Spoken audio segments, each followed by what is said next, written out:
Yung saan guys, ang pag-uusapan natin ngayon ay kung paano ka magiging masipag sa trabaho mo.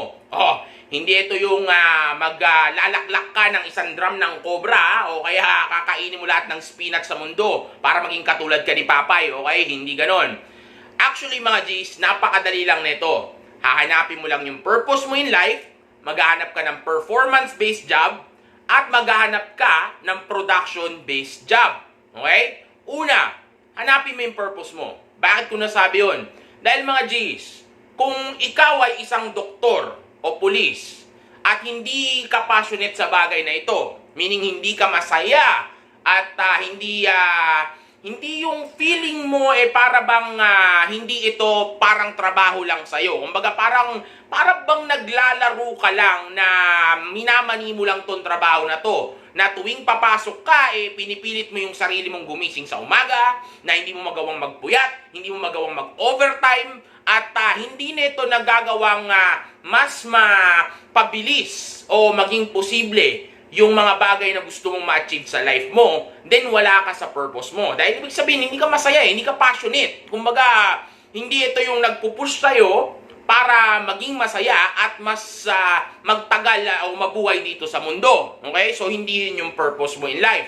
Kaya, kailangan hanapin mo yung bagay na ito. Dahil mga G's, hindi basta-basta mahanap ang purpose in life ng isang lalaki o ang purpose mo in life.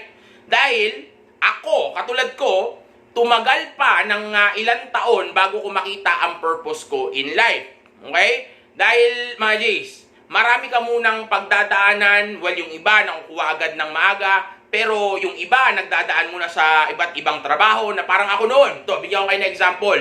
Noong bata ako, ang una kong trabaho ay smart assistant sa Jollibee. Isang boring na trabaho.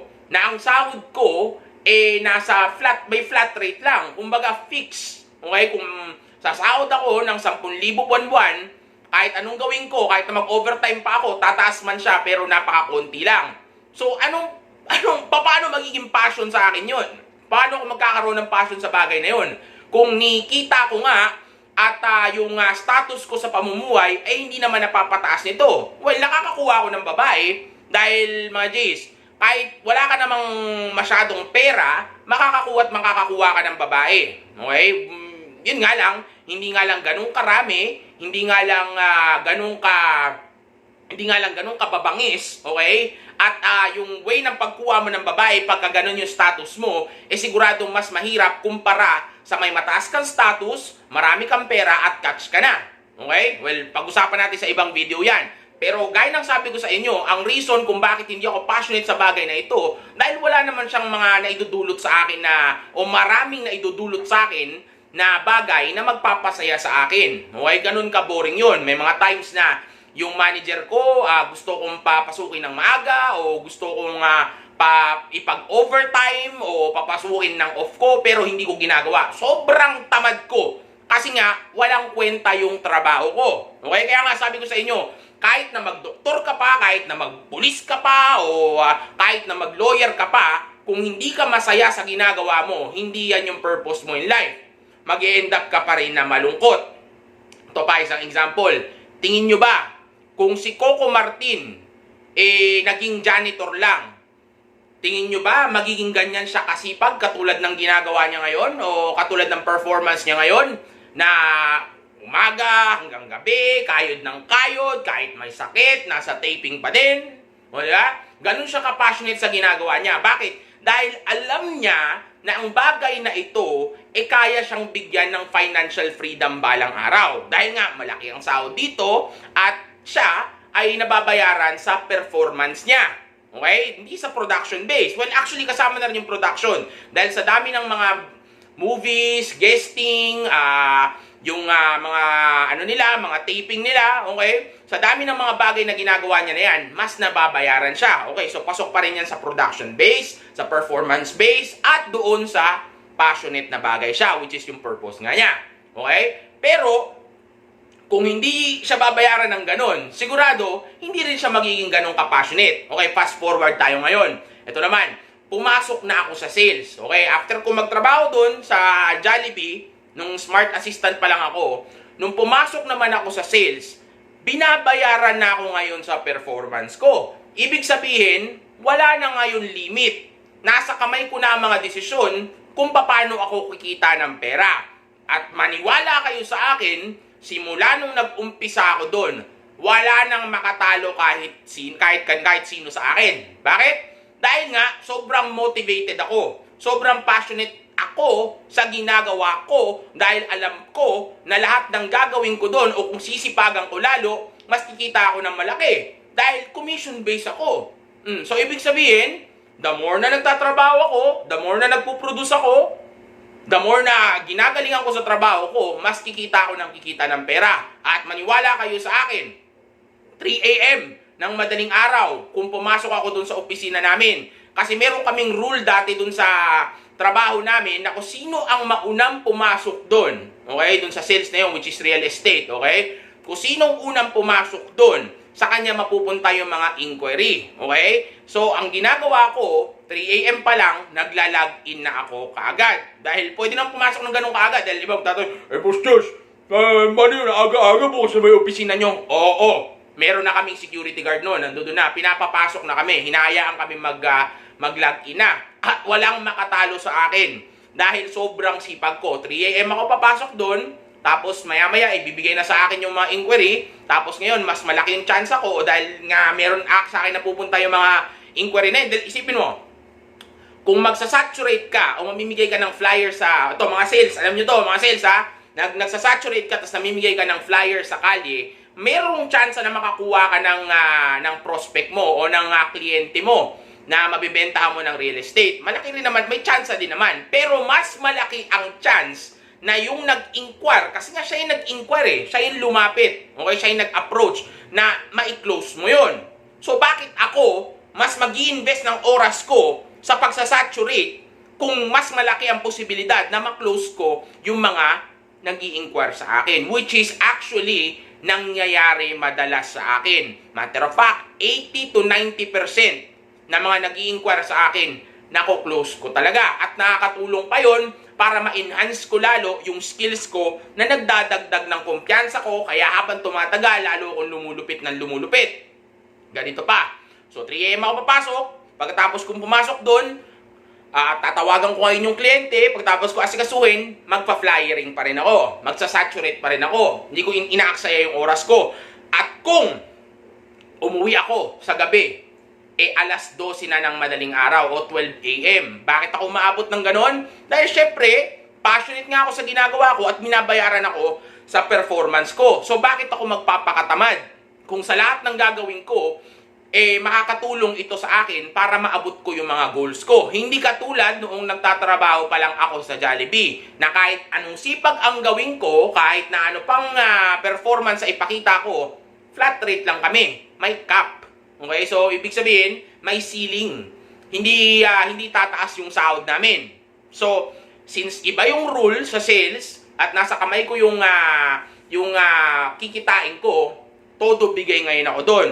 So ngayon, nagiging masipag ako. Kasi meron ka ng isang bagay na passionate ka at nagmo-motivate sa'yo para gawin ang bagay na to, para maging masipag ka. Kaya kailangan maghanap ka ng isang trabaho na performance-based o production-based. Okay? Performance-based o production-based. Okay? At maniwala kayo sa akin, nung sa sobrang sipag ko doon, dahil sa sobrang sipag ko doon, walang kahit sino na maka-outwork sa akin. Walang makatalo sa akin. Kahit na yung pinakamatalino pa, kahit na nag-aral pa sa Lasal, sa Ateneo, kinakain ko ng buhay. Dahil alam ko ang weakness nila. Alam kong mga tamad sila dahil nga mga anak mayaman yung mga yung mga ulupong na yon. Hindi katulad ko, alam niyo naman ang storya ng buhay ko, napalayas ako sa amin, hindi naman ako anak mayaman, so merong nagpupush sa akin para gawin yung bagay na yon. Kasi isipin mo, nasa kamay mo na ang susi para makalabas ka sa kahirapan. Tutunganga ka pa ba? But sana kung katulad lang ng Jollibee, tatamarin ka talaga. Pero dyan, pag nagsipag ka, malaki ang reward. So kaya nga, ginawa ko, nagsipag ako nagsipag, maniwala kayo sa akin, sobrang sipag ko, nagmumukhang tamad yung iba. Kaya ngayon, imbis na ang tingin ngayon sana sa iba normal lang, naging mukhang mga tamad na unggoy tuloy sila. At habang tumatagal, nakakainggitan na ako. Dahil nga, syempre, yung success ko at pati na rin dun sa performance na pinapakita ko, nakukumpara ngayon ako sa kanila. Kasi isipin mo, prospect nila sa isang araw, 3 lang. Ako, prospect ko, umaabot ng 85. Minimum. See? Ganun ako kahalimaw pagdating sa trabaho. Pati dito, alam nyo ba itong mga videos na to na napapanood nyo? Halos tapos ko na hanggang February next year. Hanggang 2021, yung mga videos ko. Ganun na kadami ang videos na nagawa ko. Malapit na rin actually, hindi pa malapit matapos yung libro ko, pero nandoon na ako. Okay? Kasabay niyan, tumatanggap pa ako ng coaching session, ginagawa ko pa yung mga live ko, at yung mga iba pang stuff, ginagawa ko rin. Pero nagagawa ko pa rin ng maayos. Bakit? Kasi passionate ako sa ginagawa ko. Kasi masaya ako sa ginagawa ko. Dahil pag nakita mo yung purpose mo in life, maniwala ka sa akin, walang kasing saya. Na kahit na babae pa o kahit sino pang tao sa mundo mo ang mawala o hindi ka pansinin, maniwala ka sa akin, wala kang pakialam. Dahil tayong mga lalaki dito, ang magpapasaya sa atin dito sa mundo ay ang hanapin mo ang purpose mo in life. Hindi lang naman yung mga babae. At actually, sa totoo lang, hindi ko nga maintindihan sa inyo kung bakit hanggang ngayon, ginagawa ninyong mundo ang mga babae ninyo. At alam ko, ng rason lang naman, actually, sa totoo lang, hindi naman sa hindi ko maintindihan. Alam na alam ko talaga ang rason. Dahil nga, hindi nyo pa nakikita ang purpose nyo in life. At maraming tamad sa inyo.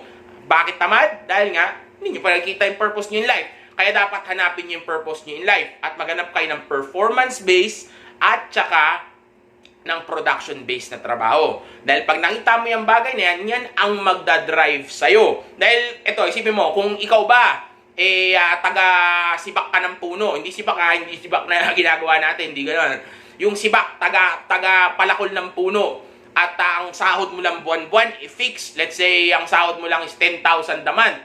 Tingin mo ba, dadamihan mo yung mga sinisibak mo o gagawin mo lang yung pinapagawa sa'yo? Let's say, ang quota mo is mga 20 sibaks in 1 month. Sigurado, tatamarin ka at gagawin mo lang na palaging 20 lang. Pero kung babayaran ka sa kada sibak mo, panigurado, sisibak ka ng mas marami. Dahil performance-based ka na. Nakuha nyo? Kaya itigil ninyo yung kakapasok sa mga trabaho na oo nga, safe nga.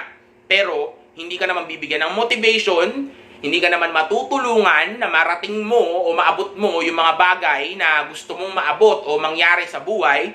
Dahil pagka pumasok ka sa mga trabaho na yun, mag-e-end up ka na hindi masaya at hindi ka mamomotivate nito. At pag hindi ka na-motivate nito, panigurado, walang mangyayari sa'yo.